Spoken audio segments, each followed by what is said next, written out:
अकबर नहर के इस पार बड़ी बेचैनी से टहल रहा था। मामू फुरकान को वापस आता देखकर वो इनकी तरफ बढ़ा। इसने मामू फुरकान के चेहरे का जायजा लिया, अंदाजा लगाना चाहा कि मामू फुरकान कुछ लेकर लौट रहे हैं या सही दामन वापस आ रहे हैं।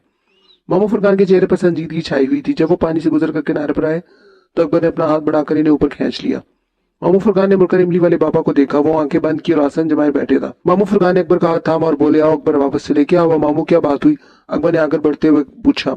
आगे चलकर बताता हूँ, यहाँ से निकल चलो, मामू फुरकान ने तसल्लियां में लहजे में कहा। पत्थरों की निशानी को देखकर वो दोनों जंगल में दाखिल हो गए। मामू फुरकान ने इमली वाले बाबा से होने वाली गुफ्तगू मनोअन दोहरा दी। सारी बात सुनकर अकबर ने बड़े तासुर से कहा, नियाज बाबा बेचारा खामखा मारा गया। हाँ, कुछ समझ में नहीं आई बात। मामू फुरकान ने उलझते हुए कहा, खेल तो तुम्हारी वजह से बिगड़ा था। खैर होगी कोई बात। बाबा ने नियाज मोहम्मद को बिला वजह सजा ना दी होगी। हो सकता है इसने उनके किसी हुक्म की खिलाफवर्जी की हो। हम क्या कह सकते हैं। जब मैं आया था तो उन्होंने बड़ी साफ साफ बातें की थी, मुझे तसल्ली दी थी, धूप भरे दिन खत्म होने की नवीद सुनाई थी, जश्न मनाने की बातें की थी। अकबर ने कहा, आज तो उन्होंने मामले की कोई बात ही नहीं की। हालांकि मैंने कई मरतबा अमल की तरफ तवज्जो दिलाई, ज्यादा इसरार किया तो उन्होंने दादा गफूर का जिक्र कर दिया। हाजरात कराओ, अब दादा गफूर से बात करना होगी। मुमकिन है वहां कोई भेद खुले। मामू फुरकान ने कहा। अब वो दोनों बातें करते करते इस मुकाम पर आ पहुंचे थे जहां इनकी गाड़ी खड़ी थी। वो गाड़ी में बैठकर घर की तरफ रवाना हो गए। घर पहुंचे तो बाबर अली शोरूम जाने की तैयारी कर रहा था। इन्हें देखकर वो रुक गया। मामू क्या हुआ? बाबर अली ने पूछा। मामू फुरकान ने अभी कहानी शुरू ही की थी कि सब लोग तो इनकी बात सुनने लगे। मामू फुरकान ने जब सारी दास्तान दोहरा दी तो महफिल पर कुछ देर के लिए सन्नाटा छाया रहा। मामू अब क्या होगा? बाबर अली ने बिलाकर खामोशी तोड़ी। वो मामू फुरकान से मुखातिब होकर बोला, हम लोग जहां से चले थे वहीं पहुंच गए। इमली वाला बाबा की तरफ उम्मीद की किरण बाकी थी, अब वो भी नहीं रही। मेरा ख्याल है कि उन्होंने टाल दिया। हो सकता है बाबर अली तुम्हारा ख्याल दुरुस्त हो, ऐसे लोग ज्यादा झंझटों में नहीं पड़ते, लेकिन उन्होंने हजरात की तरफ इशारा किया है, इससे कुछ उम्मीद बनती है। और हजरात के माहिर तो हमारे दादा गफूर ही हैं। मामा फुरकान ने चाय पीते हुए कहा, मेरा ख्याल है कि दादा गफूर के पास भेजने के पीछे कोई राज जरूर है। बातें करते हुए काफी वक्त गुजर गया तो अकबर ने कहा, मामू क्या ख्याल है, चले? फिर वो दोनों बंस रोड की तरफ निकल गए। बंस रोड पहुंचे तो असर का वक्त नजदीक था। वो दोनों बिल्डिंग की सीढ़ियां चढ़ने लगे। हम बड़े अच्छे वक्त पर पहुंच गए हैं। अच्छा, अकबर ने कहा, हाँ, हजरात के अमल के ये वक्त बेहतरीन होता है। दादा गफूर असर की नमाज पढ़कर फौरन इस अमल के लिए बैठ जाएंगे। मामू फुरकान बोले। मामू पहले तो इन्हें सारी रुदात सुनानी होगी। अकबर ने आखिरी सीढ़ी पर पांव रखा। दादा गफूर के फ्लैट का दरवाजा सामने था। अकबर ने घंटी बजाई। दादा गफूर खुद दरवाजे पर आए। इनकी आस्तीन चढ़ी हुई थी, शायद वो वुजू करने जा रहे थे। दोनों को देखकर वो बहुत खुश हुए। बोले, आखा बड़े बड़े लोग आए आज तो। मामू फुरकान और अकबर ने बारी बारी इन्हें सलाम किया। दादा गफूर ने खुश दिली से जवाब दिया और कहा, आओ भाई अंदर आओ। हाँ भाई, कैसे आना हुआ? आप शायद वुजू करने जा रहे थे। हाँ, इरादा तो यही था। आप वुजू कर आए। मुझे आपसे जो बात करनी है इसका पस मंजर समझाने में 10-15 मिनट लगेंगे। तुम अपनी बात करो, मैं वुजू कर लूंगा। अभी तो अजान भी नहीं हुई। ठीक है, मैं आपको सारी बात बताता हूँ। ये कहकर मामू फुरकान ने सारी रुतात बयान कर दी। दादा गफूर पूरी तवज्जो और खामोशी से सारा किस्सा सुनते रहे। इन्हें नियाज मोहम्मद की नाकामी का सुनकर बहुत दुख हुआ। बोले, ये तो बहुत बुरा हुआ। इससे ज्यादा बुरा ये हुआ कि इमली वाले बाबा ने हमें टाल दिया। मेरा ख्याल था कि मैं इनसे कोई अमल वगैरह मालूम कर लूंगा, लेकिन उन्होंने मामले की कोई बात ही नहीं की। जब मैंने अमल का जिक्र किया तो वो बोले, किस चीज के लिए मत बता दो, पहले हजरात करवा कर देख तो। तू जानता है हजरात करवाने वाले बंदे को। हजरात का जिक्र सुनकर मेरा ख्याल फौरन आपकी तरफ गया तो वो बोले, तेरे दिमाग में जो नाम आया है वो ठीक है, बस ये आखिरी बात की। इसके बाद हमें अपने पास से भगा दिया। मामू फुरकान ने कहा, बंदा तो पढ़ा लिखा मालूम होता है। दादा गफूर ने कुछ सोचते हुए कहा, इशारा इमली वाले बाबा की तरफ था, इसमें कोई शक नहीं। मामू फुरकान ने फौरन तस्दीक की। फिर देखते हैं हजरात करके, दादा गफूर ने कहा और फिर वुजू करने चले गए। नमाज के बाद दादा गफूर ने शीशे के गिलास में अंदर से पानी मंगवाया, इसे अपने सामने रखा और तस्बीह हाथ में लेकर कुछ पढ़ने लगे। 10-15 मिनट तक कुछ पढ़ने के बाद उन्होंने गिलास अपने नजदीक सिरकाया और एक सफेद चादर से खुद को ढक लिया। फिर चंद मिनट बाद उन्होंने वो चादर सर से उतार कर एक तरफ फेंक दी। इनका पूरा चेहरा पसीने में शराबूर हो रहा था। वो चादर से पसीना पहुंचते हुए बोले, फुरकान मामला गड़बड़ है। क्या मतलब? अबर आलूद है? मामू फुरकान ने पूछा। नहीं, धुआं नहीं है, दादा गफूर ने बताया। तो फिर क्या मामला है? मामू फुरकान बोले, धुआं ना होने के बावजूद कुछ दिखाई नहीं दे रहा। दादा गफूर ने वजाहत की। आप देख क्या रहे हैं? इस मरतबा अकबर ने मुदाखलत की। मामू फुरकान ने अकबर से कुछ कहना चाहा, लेकिन दादा गफूर ने हाथ के इशारे से मामू फुरकान को रोक दिया। फिर उन्होंने गहरी नजरों से अकबर को देखा और मुस्कुराकर बोले, मैं सैदपुर के जिन को देखने की कोशिश कर रहा हूँ। मतला साफ होने के बावजूद कुछ नहीं दिखाई दे रहा। फिर तो मामला गंभीर है। मामू फुरकान ने इज़हार ख्याल किया। एक मरतबा और कोशिश कर देखें। चलो ठीक है, एक मरतबा और कोशिश करके देख लेता हूँ। दूध का दूध, पानी का पानी हो जाएगा। दादा गफूर ने यह कहकर एक तस्बीह थामी और फिर ग्लास को अपने सामने सिरकाकर चादर अपने सर पर डाल ली। वही ढाक के 3 पात। दादा मैं समझा नहीं। अकबर की समझ में इनकी बात ना आई। उन्होंने मुस्कुराकर गहरी नजरों से देखकर बोले, यानी नतीजा वही 0। फिर दादा अकबर ने पूछा, फिर ये कि मुझे ये बताओ तुम दोनों कैसे आए हो? मेरा मतलब है टैक्सी, रिक्शे से या अपनी गाड़ी से? अपनी गाड़ी से, इस मरतबा मामू फुरकान ने जवाब दिया। फिर मैं तुम लोगों के साथ चलता हूँ, दादा गफूर ने उठते हुए कहा। दादा कहाँ जाएंगे, अकबर ने पूछा। भाई गुलशन चलते हैं, चलकर जरा तुम्हारा घर देख लें, दादा गफूर ने हंसते हुए कहा। ये सुनकर मामू फुरकान का माथा ठनका। दादा गफूर इस कदर आसानी से घर से निकलने वाले ना थे। अब वो फौरन ही गुलशन जाने के लिए तैयार हो गए थे, तो मामला जरूर संगीन था। मामू फुरकान ने इनसे कोई सवाल ना किया और वो दादा गफूर के साथ खुद भी उठ खड़े हुए। आइए चले। गाड़ी ने गुलशन का रास्ता अख्तियार किया। खाली घर पहुंचे तो अकबर को ख्याल आया कि गेट पर तो ताला पड़ा है और घर की चाबी इस वक्त इसके पास नहीं है। इसने दादा गफूर से मुखातिब होकर कहा, दादा गेट पर ताला है और चाबी घर है। कोई बात नहीं बेटे, ऐसा करो हमें यहाँ खाली घर पर उतार दो और खुद जाकर चाबी ले आओ। बेहतर। ये कहकर अकबर ने गाड़ी खाली घर के सामने रोक दी। दादा गफूर और मामू फुरकान गाड़ी से उतर गए। मैं चाबी अभी लेकर आया। ये कहकर अकबर ने गाड़ी भगाई। घर पहुंचकर इसने जल्दी जल्दी गाड़ी का हॉर्न दिया और फिर उतरकर घंटी बजाई। चंद सेकंडों के बाद गेट साबरा ने खोला। साबरा के कुछ कहने से पहले अकबर बोला, अम्मी खाली घर की चाबी ला दे। मैं तुम्हें वहां नहीं जाने दूंगी, साबरा ने परेशान होकर कहा। अरे अम्मी वक्त ज़ाया ना करें, दादा गफूर और मामू फुरकान वहां मेरा इंतजार कर रहे हैं।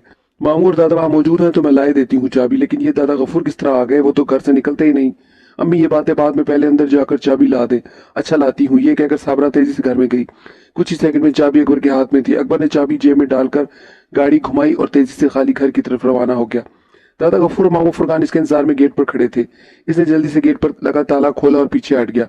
मामू फुरकान ने गेट का कुंडा खोलकर इसे जोर से धक्का दिया। गेट के दोनों पट तेजी से खुलते चले गए। दादा गफूर ने कुछ पढ़कर कदम आगे बढ़ाया। मामू फुरकान इनके साथ चले। इन दोनों के पीछे अकबर ने कदम बढ़ाया तो मामू फुरकान ने इसे हाथ के इशारे से रोक दिया और बोले, अकबर तुम गेट पर ही हम लोगों का इंतजार करो। अकबर ने मामू फुरकान को कोई जवाब न दिया। इसने इल्तिजा भरी नजरों से दादा गफूर को देखा। फुरकान ठीक कह रहे हैं, तुम्हारा हमारे साथ जाना मुनासिब नहीं। ये कहकर दादा गफूर ने मामू फुरकान का हाथ पकड़ा और खाली घर के आते में दाखिल हो गए। अकबर गेट पर खड़ा इन्हें खामोशी से अंदर जाते देखता रहा और सोचने लगा कि अल्लाह जाने इन दोनों का क्या हश्र होने वाला है। ये तो नहीं मालूम था कि दादा गफूर यहाँ क्यों आए हैं, लेकिन इसे इतना तो अंदाजा था कि वो सैदपुर के जिन के सिलसिले में ही यहाँ आए हैं। इसके दिल से फौरन दुआ निकली है, अल्लाह दादा गफूर को अपने मकसद में कामयाब कर। दादा गफूर और मामू फुरकान जब घर के दरवाजे पर पहुंचे तो मामू ने पीछे मुड़कर देखा। इसे देखकर अलविदाई अंदाज में हाथ हिलाया और फिर हाथ के इशारे से समझाया कि वो खुले गेट को बंद कर दे और बाहर खड़ा होकर इनका इंतजार करे। अकबर ने इशारा पाते ही गेट के दोनों पट बंद कर दिए। पट बंद करने से पहले इसने घर के आगे दरवाजे पर एक नजर डाली। दादा गफूर अंदर जा चुके थे, मामू फुरकान दरवाजे में दाखिल हो रहे थे। फिर इसने घर का दरवाजा बंद होते देखा। तब अकबर ने भी गेट बंद कर दिया और गेट के सतून से कमर लगाकर खड़ा हो गया। अकबर का दिल तेजी से धड़क रहा था। तरह तरह के वसवसे पैदा हो रहे थे, जाने क्या होने वाला है। दादा गफूर और मामू फुरकान घर में दाखिल हुए तो वहां सन्नाटा तारी था।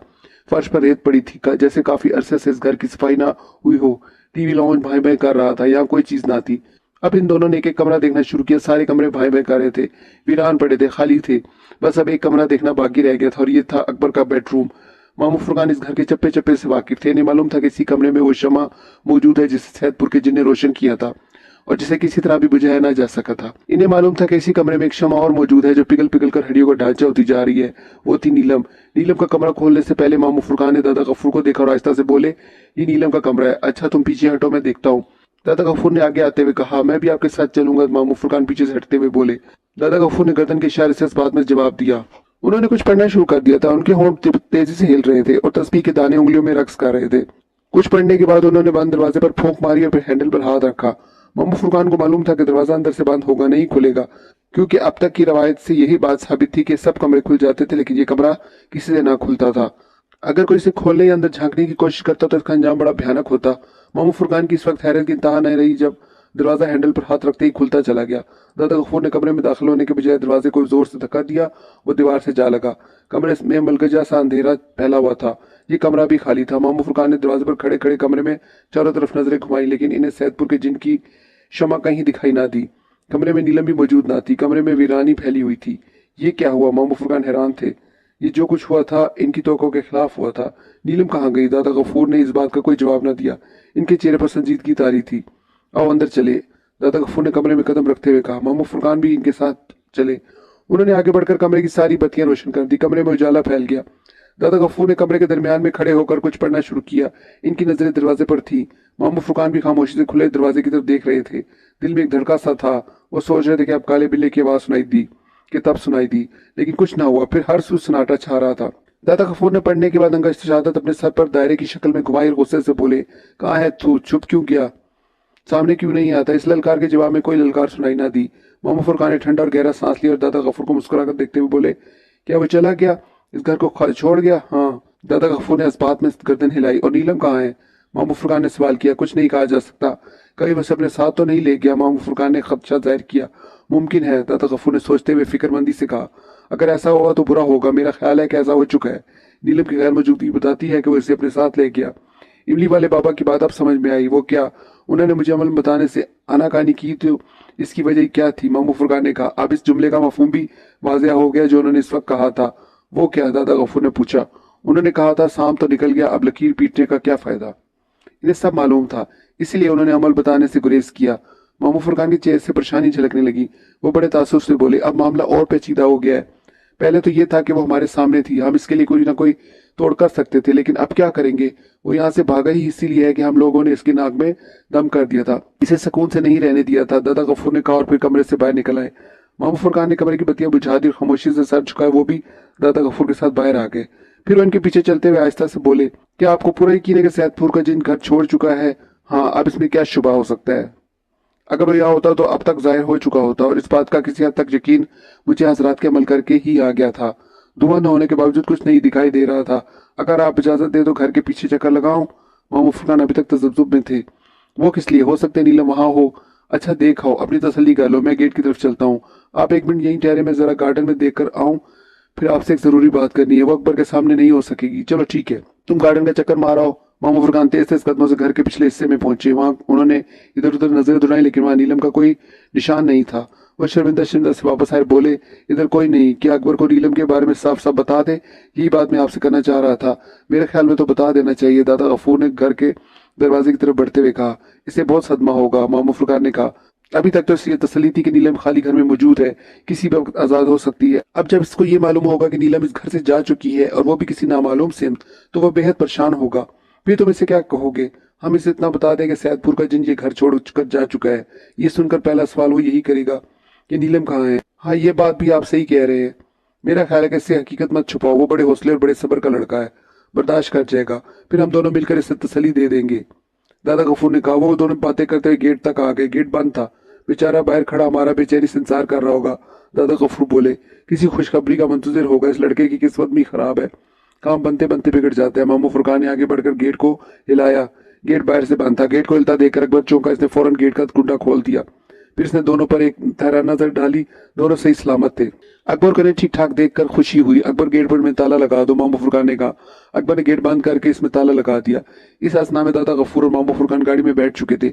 मजबूरन इससे भी ड्राइविंग सीट संभालना पड़ी। वो चाह रहा था ये जल्द अज जल्द इससे मालूम हो जाए कि अंदर क्या हुआ, लेकिन दोनों बुजुर्ग कुछ बताने के मूड में नहीं मालूम होते थे, और वह चाहता नहीं था कि खुद से पूछे। अगर यहाँ सिर्फ मामू फुरकान होते तो वो कब का इनसे कई ताबड़तोड़ सवालात कर चुका होता। जब अकबर ने स्टीयरिंग संभाल लिया और मामू फुरकान ने कहा, मुझे अपने घर छोड़ दो और फिर दादा गफूर को छोड़ आना। दादा गफूर को तो मैं छोड़ आऊंगा, लेकिन इतनी जल्दी जाने की क्या जरूरत है? दादा गफूर कुछ देर घर बैठकर फिर चले जाएंगे, इस तरह अम्मी अब्बू से भी मुलाकात हो जाएगी। नहीं बरखुरदार, अब मैं सीधा घर जाऊंगा। अपने अम्मी अब्बू को मेरा सलाम कह देना। जब घर आ गया तो मामू फुरकान गाड़ी से नीचे उतर गए। उन्होंने दरवाजा बंद करके खिड़की से दादा गफूर से हाथ मिलाया। अच्छा, खुदा हाफिज, मैं एक आध दिन में आपके पास आऊंगा। आप रास्ते में अकबर को जरा समझा दीजिएगा। अच्छा ठीक है, दादा गफूर ने बड़े इत्मीनान से कहा। फिर अकबर से मुखातिब हुए, चलो मियाँ। जब गाड़ी आगे बढ़ी, इस वक्त तक मामू फुरकान घंटी के बटन पर हाथ रख चुके थे। जिस बात से परेशानी थी वो मसला आसानी से हल हो गया था। सच्ची बात यह थी कि इनमें हिम्मत ना थी अकबर से बात करने की, इसे ये बताने की कि नीलम अब खाली घर में नहीं है। दादा गफूर से बता भी देंगे और समझा भी देंगे। गाड़ी थोड़ा आगे बढ़ी तो दादा गफूर ने कहा, अकबर मियाँ जरा गाड़ी रोको। अकबर ने फौरन गाड़ी रोक कर सड़क के एक तरफ कर ली और हैरत से दादा गफूर को देखा। खैरियत? हाँ खैरियत है, मैं जरा तुम्हारे पास आ जाऊं। ये कहकर वो गाड़ी से बाहर आए। अगला दरवाजा खोलकर अकबर के बराबर बैठ गए। अब चलो, तुमसे बात करना थी, पीछे बैठकर ना होती। जी फरमाए। अकबर हमदन गोश हो गया। सुन लोगे अकबर, मैं तुम्हें एक अच्छी और एक बुरी खबर सुनाना चाहता हूँ। जी बिल्कुल, अकबर ने गाड़ी की रफ्तार बढ़ाते हुए कहा। जो अच्छी खबर है वो भी बुरी खबर के अंदर दब गई है, इसलिए खासे हौसले की जरूरत है। तुमने अब तक जिस बुर्दबारी का मुजाहरा किया, तुम्हें एक समझदार और बड़े हौसले का लड़का पाता हूँ। समझदार भी हो, अक्लमंद भी, और साबिर और शाकिर भी। जी दादा शुक्रिया, आप जो कहना चाहते हैं इत्मीनान से कहें। अकबर ने बज़ाहिर इत्मीनान से कहा, लेकिन अंदर से इसका इत्मीनान उड़ गया था। तुमको कुछ अंदाजा है कि मैं खाली घर में क्यों गया था? दादा गफूर ने सवाल किया। जी नहीं, अकबर ने फौरन जवाब दिया। मैं इस खाली घर में एक बात की तस्दीक करने गया था। दादा गफूर ने बताया। किस बात की? अकबर ने पूछा। हजरात करने पर मुझे कुछ ऐसा महसूस हुआ था कि जैसे जिन ने इस घर को छोड़ दिया हो। फिर दादा, अकबर ने बड़े जोश से कहा, जब मैं और फुरकान खाली घर में दाखिल हुए तो हमें यकीन हो गया कि सैदपुर का जिन इस घर को खाली कर गया है। वाकई दादा, अकबर ने खुशी का इजहार किया। वो घर बिल्कुल खाली हो गया है, सारे कमरे खुले हुए हैं, हत्ता के वहां जिनकी जलाई हुई शमा भी नहीं है। दादा गफूर ने मजीद बताया, दादा ये खबर आपने मुझसे अब तक छुपा कर क्यों रखी, मुझे वहीं क्यों ना बताई। शुक्र है कि नीलम इस जालिम के पंजे से आजाद हो गई। फिर अचानक अकबर के दिमाग में धमाका सा हुआ, एक बिजली सी गिरी। अगर सैदपुर का जिन घर छोड़ गया है वहां इसकी जलाई हुई शमा भी नहीं है, तो फिर नीलम कहाँ है। जब वो आजाद हो गई है तो ये लोग इसे अपने साथ बाहर क्यों नहीं लाए, इसे वहां क्यों छोड़ आए। इसका मतलब यह है कि कोई गड़बड़ है। अकबर की आंखों में जिनके चले जाने से जो चमक पैदा हो गई थी वो फौरन ही खत्म हो गई। इसकी आंखों के चिराग बुझ गए। वो बड़ी उदासी से बोला, अब वो बुरी खबर भी सुना दीजिए, नीलम इस घर में नहीं है। दादा गफूर ने साफ और दो टोक लहजे में कहा, नीलम भला वहां से कहाँ जा सकती है दादा, खुदा के वास्ते जो सच है वो फौरन बता दीजिए। मुझ में बड़ा हौसला है, मैं सब कुछ बर्दाश्त कर लूंगा, बस यही सच है। दादा गफूर ने कहा, जब जिन इस घर को छोड़कर चला गया है तो नीलम वहां से कहाँ गायब होगी। ये नामुमकिन है दादा। क्या नीलम मर गई है? आप लोगों ने वहां इसकी लाश देखी है?